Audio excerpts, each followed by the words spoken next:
মাখা করে খাবে মা, বৃষ্টির জন্য তো কিছুই খেতে পাচ্ছিলাম না। তুমি পেঁপে মাখা খাবে? হ্যাঁ ঠিক আছে, তাহলে আজকে তোমাকে পেঁপে মাখা করে খাওয়াবো। দাও তো বন্ধুরা, আজকে দুষ্ট সোনাকে পেঁপে মাখা করে খাওয়াবো, তাও আবার একটু অন্য স্টাইলে। ঠিক আছে, চলো।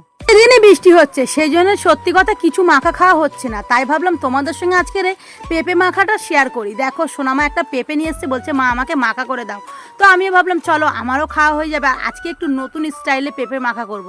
অনেক সময় তো আমরা টুমটুম করে পেঁপে মাখা করি, আজকের পেঁপে মাখাটা ঠিক আম যেভাবে কুড়ে মাখা করে, সেই যে দেখো একটা হাত মেশিনের সাহায্যে আম যেভাবে কুড়তাম সেইভাবে আজকের পেঁপেটা কুড়ে নিচ্ছি। তো কুড়ে নিচ্ছি, আর কি সুন্দর দেখতে লাগছে, জিরি জিরি জিরি জিরি দেখতে লাগছে। তো তারপরে দিয়ে দিলাম জিরে মরিচ, তো এইদিকে দিয়ে দিলাম ঝালের গুঁড়ো, তারপরে দিয়ে দিলাম নুন, তার সঙ্গে দিয়ে দিলাম পুরানো তেঁতুল। এই তেঁতুলটা অনেক দিন আগে সোনামার মামি দিয়েছিল, সেটা রেখে দিয়েছিলাম। তো এই তেঁতুল দিয়ে সুন্দর করে মাখাবো। গাইস তোমাদের কি বলবো, দেখতে কি দারুণ লাগছে।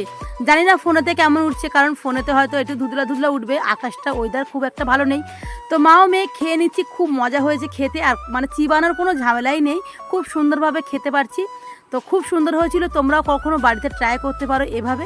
ভিডিওটি ভালো লাগলে অবশ্যই লাইক শেয়ার করে দিও। দেখা হচ্ছে নতুন একটি ভিডিওর সঙ্গে, ততক্ষণ জন্য সবাই ভালো থাকো, টাটা।